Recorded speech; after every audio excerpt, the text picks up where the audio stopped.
를 맞이하면서 어린이를 주님께라는 말씀의 제목을 가지고 함께 은혜를 나누고자 합니다. 어린이 청소년들은 정말 다음 세대를 이어나갈 귀중한 사람들입니다. 가정에서도 교회에서도 국가에서도 어린이 청소년들은 그 무엇보다도 소중한 존재들입니다. 여러분의 자녀를 세상의 그 무엇과 바꿀 수 있겠습니까? 세상에서 가장 아름답고 귀한 보배는 어린이와 청소년들이라는 사실을 우리 모두 다 공감할 것입니다. 이번에 세월호 참사를 우리 모든 국민들이 너무나 가슴 아파하고 슬퍼하고 안타까워하고 있는 그 이유 가운데 가장 큰 이유가 무엇입니까? 순진하게 그리고 예쁘게 피어나고 있는 꽃봉오리 같은 청소년들이 희생됐기 때문에 우리 모두가 가슴 아파하는 것입니다. 선실에 있는 것이 가장 안전하니 선실에 구조대가 올 때까지 기다려라 하는 선언의 말을 곧이곧대로 듣고 순종했다가 정말 오히려 큰 변을 당한 그 모습이 너무나 안타깝고 비통합니다.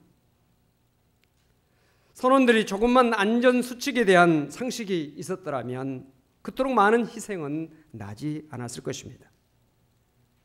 이 사건이 있은 후에 정말 어린이와 청소년들에 대해서 미안한 마음이 막 드는 겁니다. 이건 저뿐만 아니라 우리 모든 국민들이 미안하다 하는 것이 우리들 마음속에 있습니다. 또한 그들 하나하나가 더욱더 소중하게 느껴지게 됩니다. 여러분, 아이들이 떠들고 장난하고 싸우고 말썽 부리는 거, 이건 아이들의 특성입니다. 그토록 돼 있어요. 어린아이들이 그러니까 어린아이지요. 그걸 우리가 당연하게 받아들이고 그것을 이해할 수 있어야 되는 것입니다. 여러분, 문제는 아이들에게 있는 것이 아니라 어른들에게 있다는 사실을 우리는 오히려 깨달아야 될 것입니다. 오늘 본문에 사람들이 예수님께 아이들을 데리고 왔습니다. 예수님의 사랑과 예수님의 축복을 받기 위해서 예수님께 데리고 왔습니다. 13절에 보니까 사람들이 예수의 만져주심을 바라고 어린아이들을 데리고 오매라고 말씀하고 있습니다. 여기에 나오는 사람들은 부모이든지 또는 형제일 것입니다. 그들은 자기의 아이들이 예수님의 축복을 받도록 하기 위해서 예수님께 데리고 왔습니다. 예수님의 손길이 그들에게 임하기를 원해서 데리고 왔습니다. 왜냐하면 예수님의 손길은 병든 자를 치료하는 치료의 손길이요, 예수님의 손길은 슬픈 자를 위로해 주는 위로의 손길이요, 예수님의 손길은 죽은 자까지 살리시는 능력의 손길이기 때문에 예수님께로 아이들을 데리고 온 것입니다. 그렇습니다. 우리의 자녀들을 주님께로 데리고 와야 합니다. 사람은 누구를 만나냐에 따라서 인생이 결정됩니다. 행복할 수도 있고 불행할 수도 있습니다. 어떤 사람을 만나느냐 따라서 행복할 수 있고 불행할 수 있죠. 어릴 적에 부모를 잘 만난 사람 어린 시절이 행복합니다. 선생님을 잘 만나야 되고 또 배우자를 잘 만나야 합니다. 그런데 이런 모든 것이 잘 안 되었다 할지라도 인간의 생사화복을 주관하시는 예수 그리스도를 만나는 것이 이 세상에서도 가장 행복하고 저 세상에서도 영원히 행복할 수가 있는 것입니다. 여러분의 자녀가 진정으로 행복하고 잘 되기를 원하신다면 여러분의 자녀를 주님께로 꼭 데리고 나올 수 있기를 바랍니다. 부모로서 자녀가 잘못되는 것을 바라는 사람이 어디 있겠어요? 다 잘 되기를 원합니다. 나는 못 먹어도 자녀는 좋은 것으로 먹이기를 원합니다. 나는 못 입어도 자녀에게는 좋은 것을 입히기를 원하는 것입니다. 나는 못 배웠어도 자녀를 잘 가르치기를 원하는 것이 부모의 마음입니다. 나는 고생하고 있을지라도 내 자식만큼은 고생하지 않도록 해야 되겠다고 하는 것이 우리 부모들의 마음일 것입니다. 그런데 자녀들이 부모의 원하는 대로 생각대로 소원대로 된다면 얼마나 좋겠어요. 자녀를 낳는 것도 내 마음대로 되는 것이 아니죠. 또한 자녀를 기르는 것도 내 마음대로 되는 것이 아닙니다. 어느 목사님이 결혼했는데 아이를 갖지 못하다가 늦게 아이를 낳았습니다. 딸을 낳았어요. 얼마나 사랑스러운지. 어린아이가 웃는 것도 예쁘고 걸음마하는 것도 예쁘고 엄마 아빠 말하는 것도 너무 예쁩니다. 세상에서 가장 행복한 사람처럼 느끼게 됐습니다. 그런데 어느 날 신방을 간 사이에 아이가 좀 커가지고 친구 집에 가서 놀다가 끓는 물이 엎질러지는 바람에 팔과 다리에 화상을 입었어요.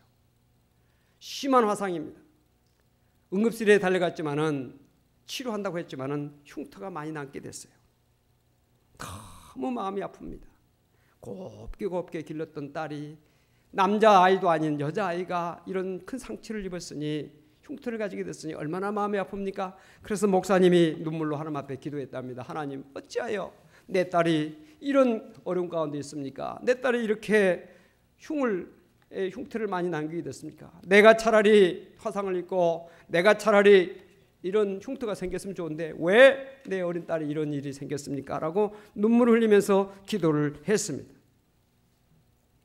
그런데 기도하는 가운데 하나님의 음성이 들려왔어요. 하나님께서 그에게 음성을 주셨습니다. 네가 낳았다고 내 딸인 줄 아느냐? 네가 낳았다고 네가 기른다고 생각하느냐? 그러면 네 딸이 화상이 입도록 너는 뭐하고 있었느냐? 하는 그런 마음의 가책과 마음의 그런 깨달음이 왔어요. 아, 내가 낳았다고 내 딸이 아니구나. 내가 낳았다고 내가 기르는 것이 아니구나. 하나님이 길러주셔야 되고 하나님이 돌보주셔야 되는구나 하는 그런 깨달음을 갖게 된 것이에요. 그때부터 자식을 하나님께 맡겼습니다.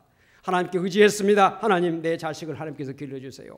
하나님께서 책임져 주세요. 하나님께서 인도해 주세요. 라고 기도하기 시작했습니다.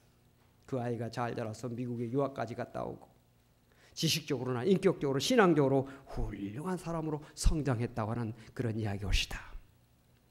그렇습니다. 여러분들 자녀들을 주님께로 데리고 와서 주님께 맡기는 성도가 되어지기를 주님으로 축원합니다. 오늘 본문에 보니까 어린아이들을 꾸짖는 사람들이 있습니다. 예수님의 제자들이지요. 그들이 꾸짖는 이유가 있지요. 왜 없겠어요? 예수님을 피곤하게 한다든지 또 시끄럽게 한다든지 떠든다든지 예수님이 하시는 일을 방해하는 그런 것이 눈에 보이기 때문에 꾸짖었겠죠. 그런데 사람들의 마음에는 남을 꾸짖고자 하는 그런 속성이 있대요. 남이 잘 되는 거 칭찬해주고 축복해주고 또 이렇게 격려해주는 것보다도 남이 잘못하는 것을 지적하고 꾸짖고 책망하고자 하는 그런 마음이 우리 사람들의 마음속에 더 많이 있다는 거예요. 여러분, 자녀를 책망할수록 자녀들과 대화의 단절이 온다는 거 아시죠? 자녀와 놀아주고 자녀와 친구가 되어질 때 자녀와의 대화가 열리게 되는 것입니다. 왜 아이들이 친구를 좋아하는 줄 아십니까? 친구는 자기의 마음을 이해해주고 공감해주고 또 그것을 받아들여 주기 때문에 그런 것입니다. 그러나 어른들은 경험이 많습니다. 지식이 많습니다. 아는 것이 많아요. 그래서 아이들의 실수나 아이들의 잘못이 눈에 보여요. 그래서 이해하기보다는 그들에게 먼저 지적이 나오고 책망이 먼저 나오는 것입니다. 아이가 무슨 말을 합니다. 그러면 그 아이의 말을 들으면서 판단이 앞서요.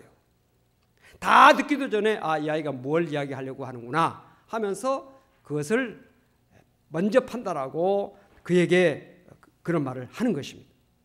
여러분들, 자녀가 엄마나 아빠에게 이야기를 하는 것은 판단받으려고 하는 것이 아니에요. 비판을 받으려고 그런 이야기 하는 것이 아닙니다. 엄마라고 아빠라고 존경하고 사랑하기 때문에 자기 마음을 지금 열고 이야기하고 있는 것인데 그것을 그냥 사랑으로 받아들이고 얘가 나와 대화하려는구나, 나를 사랑하는 마음이 있구나 하고 이해를 하고 그걸 받아들이면 되는데 판단부터 하는 것입니다. 된다 안 된다, 이건 좋다 나쁘다 판단하는 것입니다. 아이들은 부모에게 사랑받으려고 이야기를 하는 건데 부모는 사랑으로 받아줘야 되는데 그걸 그렇게 하지 못하는 그런 잘못된 것이 있는 거예요. 아이들을 이해하고 받아들이려고 하는 그런 마음이 없이는 결코 아이들을 가까이 할 수 없다는 사실을 알아야 합니다. 우리 사랑하는 성도 여러분들은 어린이 그리고 청소년들의 이야기를 잘 경청해주고 그들을 격려해주고 그들의 친구가 될 수 있기를 주 이름으로 축원을 드립니다.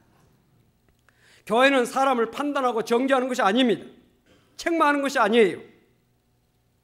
이런 사람이 있습니다. 어린 시절부터 어머니를 따라서 교회를 잘 다녔습니다. 착실하게 다녔습니다.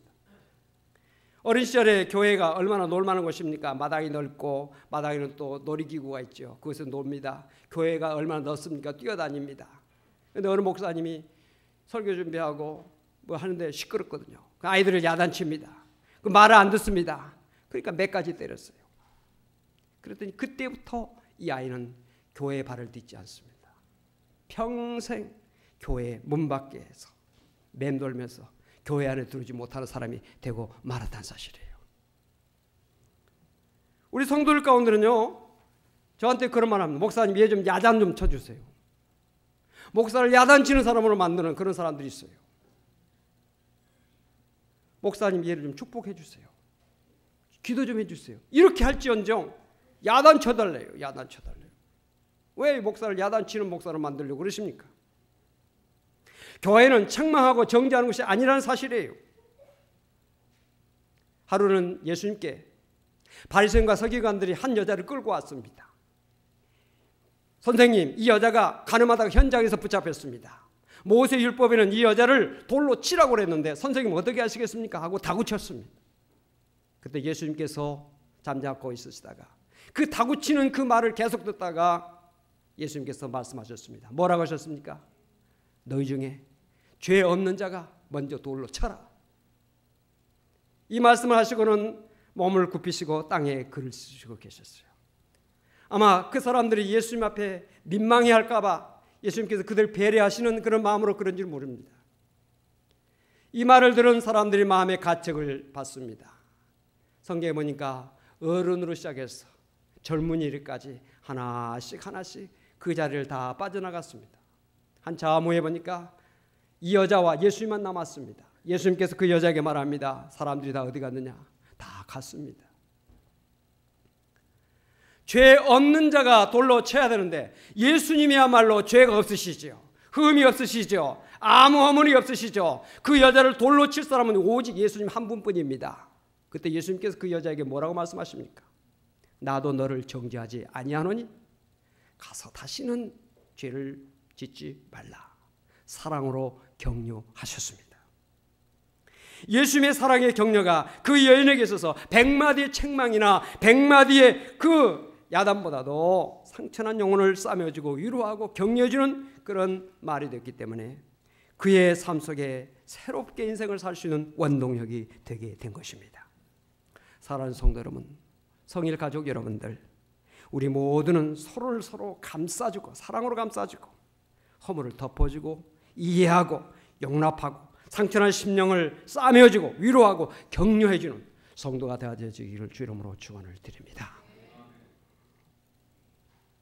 오늘 말씀에서 우리가 또 한 가지 볼 수 있는 것은 어린이에게서 천국을 본다는 것입니다. 오늘 말씀은 천국에 들어갈 수 있는 사람과 들어갈 수 없는 사람에 대해서 말씀해주고 있습니다. 14절과 15절입니다. 우리 같이 말씀을 한번 같이 읽겠습니다. 예수께서 보시고 노하시어 이르시되 어린 아이들이 내게 오는 것을 용납하고 금하지 말라. 하나님의 나라가 이런 자의 것이니라. 내가 진실로 너에게 이르노니 누구든지 하나님의 나라를 어린아이와 같이 받들지 않는 자는 결단코 그곳에 들어가지 못하리라 하시고, 천국에 들어갈 수 있는 사람은 어떤 사람입니까? 어린아이와 같은 사람이라고 말씀하고 있습니다. 이 말씀에 보니까 천국은 어린아이들만 들어간다는 말씀이 아닙니다. 여기에 하나님 나라가 이런 자의 것이니라고 하신 말씀은 문자적으로 보면 어린아이가 아니라 이런 자, 즉 어린아이와 같은 자라는 것입니다. 어린아이가 가지고 있는 함축적이고 상징적인 의미를 여기서 말씀하고 있습니다. 그러면 어린아이의 그 속성이 뭡니까? 첫째는 정직성입니다. 어린아이들은 순수하고 정직해요.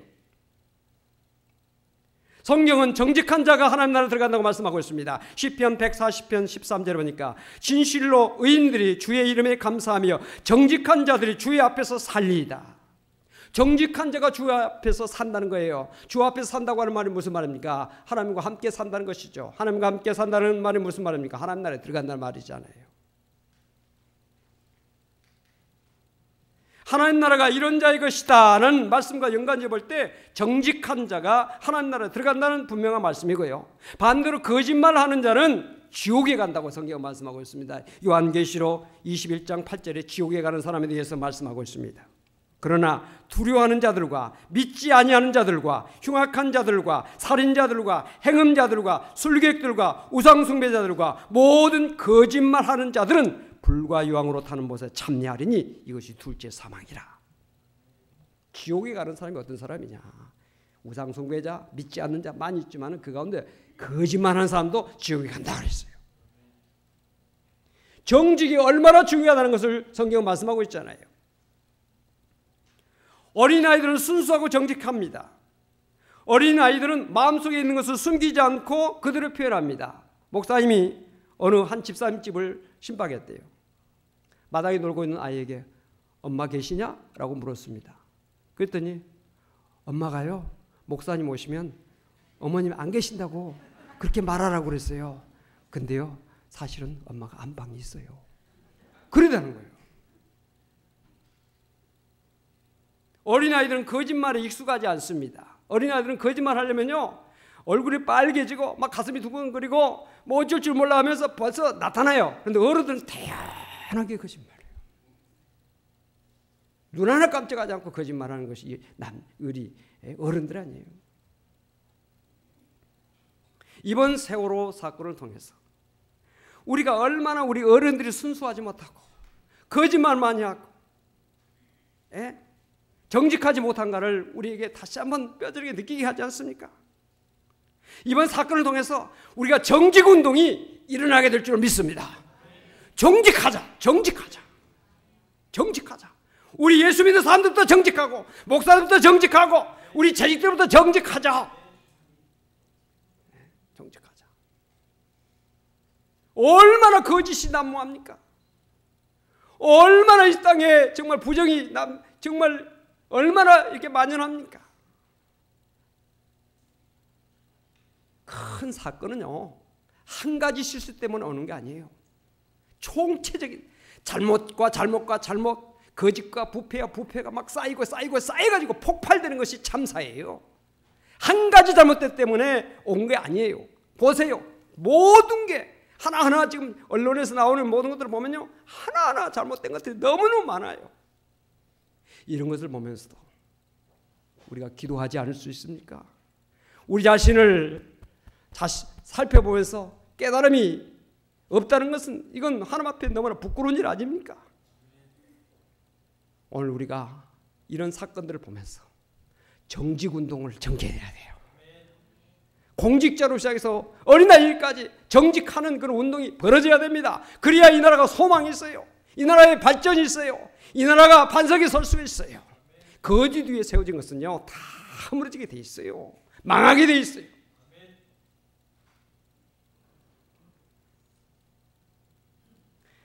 자녀들이 얼마나 정직하고 얼마나 순진합니까? 그 아이들을 오염시키는 사람이 누굽니까? 어른들이에요. 어른들이 거짓말을 자꾸 하니까 불신이 돼요. 안 믿으려고 그래요. 심지어 부모까지 안 믿으려고 그랬잖아요.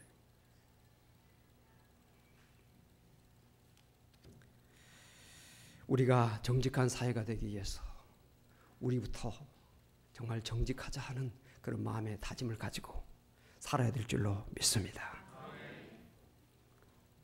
또한 오늘 말씀을 통해서 우리가 깨닫는 것은 믿음입니다. 15절에 내가 진실로 너에게 이르노니 누구든지 하나님 나라를 어린아이와 같이 받들지 않는 자는 결단코 그곳에 들어가지 못하리라고 말씀하고 있습니다. 하나님 나라를 받든다고 하는 말이 무슨 말입니까? 하나님 나라를 믿고 사모한다는 의미입니다. 어린이의 특성에는 믿음이 있어요. 부모를 신뢰합니다. 엄마 아빠의 말을 믿습니다. 선생님을 믿고 신뢰합니다. 어른들을 믿고 신뢰하려고 합니다. 그 믿음을 멍들게 하고 무너지게 하는 것이 어른들의 잘못인 것입니다. 더 이상 아이들의 믿음을 무너뜨리는 자가 되어서는 안 될 줄로 압니다. 호라티우스 오나라고 하는 박사는 253명의 개종자들을 조사했습니다. 그랬더니 20세 이하에서 개종한 자가 54%였어요. 20세부터 30세까지는 33%가 개종했습니다. 30세부터 40세까지는 개종자가 툭 떨어졌어요. 8%. 40세부터 70세까지는 더 떨어졌습니다. 5%. 그러니까 어린아이로 갈수록 받아들이는 마음이 있다는 거예요. 그 말을 수용하려고 하는 그런 마음이 있다는 것이에요. 보세요. 어린아이들 전도, 청소년들 전도가 더 쉽습니다. 70, 80 나이가 들면요 완고해집니다. 말을 잘 듣지 않습니다. 자기 고집이 있어요.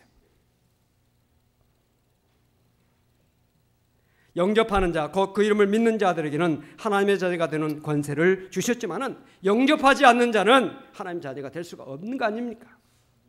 하나님께서는 모든 사람에게 햇빛을 똑같이 주십니다. 비를 똑같이 내려주십니다. 그런데 눈을 감고 있는 사람은 태양빛을 볼 수가 없고요. 자기 위에 뭔가 막아놓은 사람은 비를 맞을 수가 없잖아요. 하나님께서 모든 사람에게 축복을 주시지만 그 축복을 받아들이지 않으면 그 축복이 자기의 것이 될 수가 없는 것입니다. 그래서 믿음 없는 사람은 천국에 들어갈 수 없는 거예요. 어린아이가 엄마 없이는 살 수 없습니다.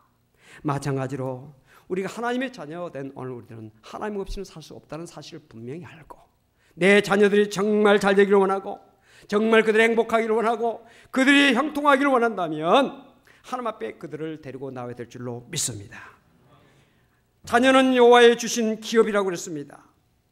여러분들의 자녀가 진정으로 이 땅에 잘 되는 것을 원한다면 세상의 어떤 것보다도 물질로 많은 것을 해주고 대단하게 하는 것보다도 먼저 예수 그리스도를 만나게 하는 것이 가장 귀한 일이라는 사실을 아시길 바랍니다. 특별히 어린이 주일을 맞이해서 우리 어린이 청소년들을 위해서 수고하는 우리 교사들을 위해서 많이 기도해 주시고 우리 부장과 담당 교육자들의 수고를 우리가 늘 생각하면서 그들을 위로하고 그들을 격려하고 그들을 위해서 기도해야 될 줄로 믿습니다. 우리 모두가 다 이런 마음을 가지고 어린이 청소년들을 잘 지도하고 가르치고 우리 교회 정말 주일학교가 다 아름답게 부흥할 수 있도록 교회마다 지금 주일학교 아이들이 줄어들고 있고요. 중고등부 아이들이 줄어들고 있고요. 청년들이 줄어들고 있어요. 이 슬픈 현실, 이 안타까운 현실 속에서 우리가 각성하고 이번 정말 여러 가지 사건을 통해서 어린이 청소년들을 귀하게 여기고 그들을 주님께로 인도하고 그들을 말씀으로 잘 양육하는 우리 모두가 되어지기를 주 이름으로 축원을 드립니다. 기도하십시다. 하나님 아버지, 어린이 주일을 맞이해서 어린이들을 하나님께서 우리에게 기업으로 주셨는데 그 아이들을 잘 저희들이 가르치지 못하고 양육하지 못하고 본을 보이지 못한 우리 부족함을 주님 용서해 주시고 그들을 주의 말씀으로 사랑으로 잘 양육하고 하나님 기뻐하시는 이 시대의 일꾼으로 천국의 일꾼으로 길러나갈 수 있는 저희들 되시도록 축복하여 주옵소서. 주님, 우리의 자녀들을 한 사람 한 사람 다 축복하셔서 건강하게 하시고 믿음을 가지고 또 지혜롭게 세상 속에서 빛과 소금의 역할을 감당하는 이 사회에 공헌할 수 있는 하나님의 영광을 나타낼 수 있는 자녀들 다 될 수 있도록 하나님 축복하여 주시옵소서. 이를 위해서 수고하는 우리 교사들과 또 부장 담당 교육자들, 이를 위해서 수고하는 모든 분들을 일일이 하나님께서 큰 은혜와 복을 주셔서 기쁨으로 감사로 믿음으로 보람을 가지고 하나님 앞에 영광스러운 자랑거리로 길어낼 수 있는 우리 모두가 될 수 있도록 축복하여 주옵소서. 예수 그리스도로 간절히 기도하옵나이다. 아멘.